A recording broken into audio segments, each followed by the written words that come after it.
Tough by Gracey, Rivest. A week before graduation, my dad came into my room, sorta crying. He told me that he and my mom were getting a divorce. He says we'll have to separate after graduation. When he says separate, it makes me think of a heart being cut open, or limbs being sawn off. But yesterday you drove me to school. What I mean to say is, yesterday we were normal.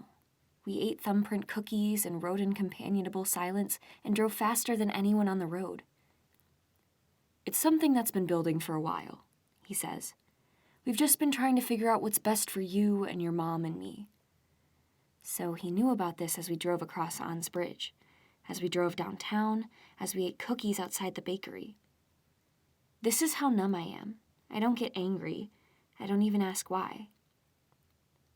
My mom and I are going to some island that's in Greece for the summer. My mom calls it Divorce Island, where mothers and their children go when they aren't loved anymore. This makes me feel sick, but I play along with the joke. The real name of the island is Kalokairi. My mom's great aunt lives on the island. Her name is Lauren. I was named after her. She and my mom were really good friends until my mom had to move away because of family issues, just like what's happening right now with our broken family. Parents told me not to tell anyone about the divorce because we live in such a small town and we don't want to give something to people to gossip about. At graduation, it's so hard not to tell anyone about it.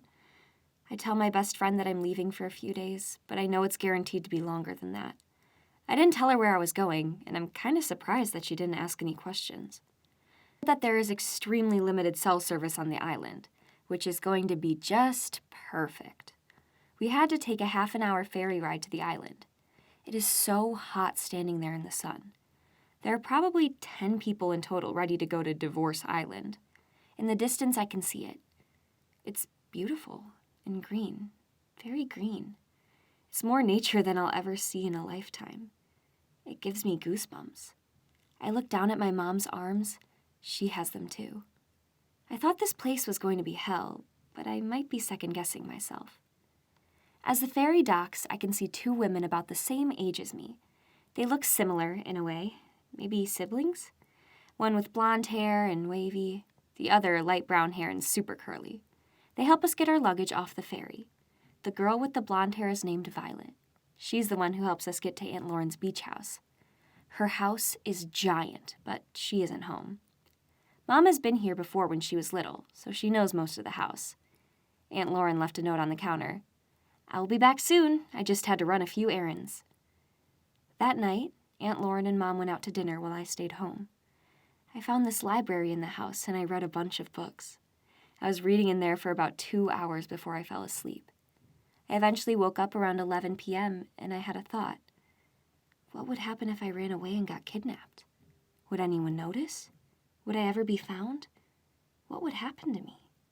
I ponder this for a while and think about all the different scenarios. I eventually fall asleep again and awake in the morning. My mom told me big news. I thought that whenever they say big news, I think of something exciting. I never knew that it could be so devastating. She told me that we were going to stay here, on this island. Like, move here. Not for a couple of months, not for a few weeks, but permanently.